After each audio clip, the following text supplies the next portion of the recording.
In this video, we're going to show you everything you need to know in order to properly set up and connect the Rode NT1 condenser microphone with the Elgato Wave XLR audio interface. Now, this doesn't matter which version of the NT1 that you have, whether or not you have the NT1A, the 4th gen, the 5th gen, or the new Signature series. Everything that we show you in this video will work for you. Now, in terms of equipment setup and everything and how this video is put together, right now you're listening to the Neat King Bee condenser microphone. You'll see a logo up in the top corner here. Obviously, once we set up and connect the NT1 into our Wave XLR, then that logo will change from a logo of the King Bee into the NT1, just so you know what you're listening to at any given time. If you are looking for pricing or specs for anything that you see in this video, we have links down in the description below where you can find everything that you see here from a variety of online retailers to make sure that you are getting the best price possible. Let's talk about what comes in the box when you get the Rode NT1 or the Elgato Wave XLR. With the Rode NT1, it actually does come as a pretty complete kit here. You get the NT1 condenser microphone, you get a shock mount, you get a windscreen, and you get an XLR cable. Most condenser microphones don't come quite so complete. A lot of these are usually add-on accessories that you have to buy after the fact, so that is really cool. With the Elgato Wave XLR, you get the Elgato Wave XLR and some USB cables. Really, if you buy either one of these items, the one thing that you're really missing is some type of microphone stand in order to hold it. That's really the main piece here that you're missing. If you're at your desk, I highly recommend some type of articulating boom arm. This really does keep it clear so you can have your keyboard and your computer and that type of thing. Keeps the mic up off the desk so you get that valuable real estate to you. If you're just recording a podcast at a table or something like that, then there's nothing wrong with getting a simple table stand like this one. We do have links down in the description if you want to check either one of these out. For the purposes of this video today, we are going to use this boom arm, the Rode PSA 1 Plus. Now, the first thing that you need to do is you need to connect your Rode NT1 into the shock mount and windscreen. One thing while you're doing this, the Rode NT1 has a gold dot on it. That is the front of the microphone. So you want to make sure that this is pointed towards the windscreen when you mount it. Once the microphone is mounted into the shock mount here, then we can take the whole microphone assembly here and connect it to our microphone boom arm. For this video, I'm going to hang it upside down. It does not matter whether it's right side up or upside down. I just prefer to hang them upside down in the studio here. Keeps things a bit more clear and keeps the microphone out of my eyesight.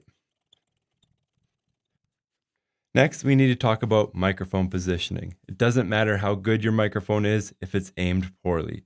Like I said, the Rode NT1 here is a front address microphone. You should be looking right into that gold dot. It should be pointed at your mouth.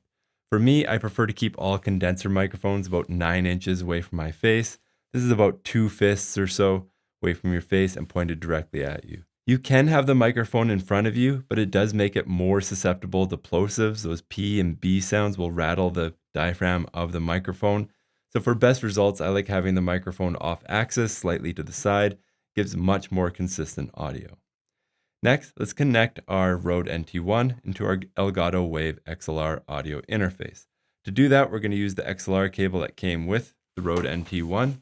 I'm going to connect one end of the cable to the back of the microphone now, or the bottom of the microphone.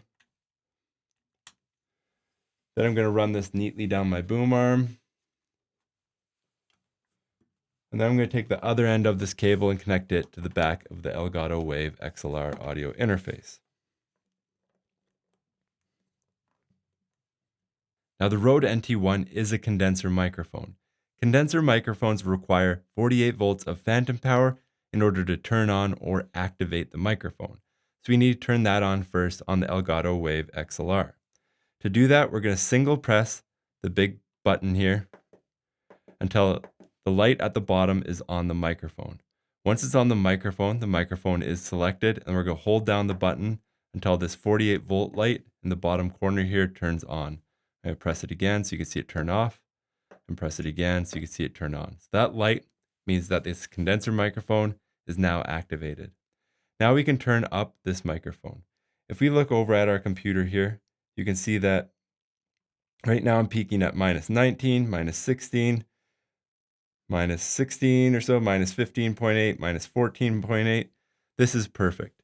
When I record with a microphone, I typically try to peak somewhere between minus 18 and minus 12 dB. This gives me the headroom that I need to make sure that I don't peak, clip, or distort. Now there is ClipSafe built into the Elgato Wave XLR audio interface that you can activate on the software side. If you don't do that and you turn this up too much, you can hear now that the audio is peaked, clipped, and distorted. You actually risk ruining the audio, and there's no way that you can recover it. So I'm going to turn this back down now. So that's why you want to be careful with how you set your audio levels. I'm going to turn it down just a little bit more. Now, if you are worried about setting your gain incorrectly, you can open the Elgato Wavelink software, select the microphone, and then select ClipGuard. This will be a preventative measure to make sure that you don't peak, clip, or distort, but it doesn't give you permission to totally lean into the ClipGuard. ClipGuard will turn down your gain so you don't peak or clip or distort, but it's not perfect, and it will kind of result in inconsistent audio in your recording or live stream. So it's still better to set your gain correctly the first time, but if you want a backup measure, you can turn on ClipGuard. Now, in terms of the extra settings that we have within the Elgato Wavelink software, you do have a couple other things. There is a low cut filter, or otherwise known as a high pass filter. This will roll off the lower frequencies. So if you turn it on at 80 kilohertz here, this is still pretty conservative. Basically what you're trying to do here is you're trying to take the microphone out of the subwoofer of the listener just to make it a little bit more clean and less muddy. Then I'm going to bring it up here, especially on my voice. You should notice this low cut at 120 hertz actually makes quite a bit of difference. Now I'm going to turn it back off. Now within the Elgato Wavelink software as well, you do have the ability to add all types of different VSTs or processing or effects to this microphone. I'm not going to get into it too much in this video because it is a whole video in and of itself, but just know that if you do want to add compression or EQ or a de-esser or anything like that, there's tons of free VSTs that you can plug in to the Rode NT1 with the Elgato Wave XLR, with the Elgato Wavelink software, that you can really tone and shape this microphone. The purpose of this video is mostly to demonstrate, one, how to connect it, how to set it all up, and then two, just allow you to hear the microphone in its natural state so you can make a decision as to whether or not you actually want to buy this microphone or buy this complete setup. I hope this video has been helpful. If you have any questions or comments, please leave a comment down in the comment section below. Again, if you are looking for pricing or specs for anything that you see in this video, we have links down in the description below. And if you want to see more videos like this in the future, please like and subscribe. Thank you for watching.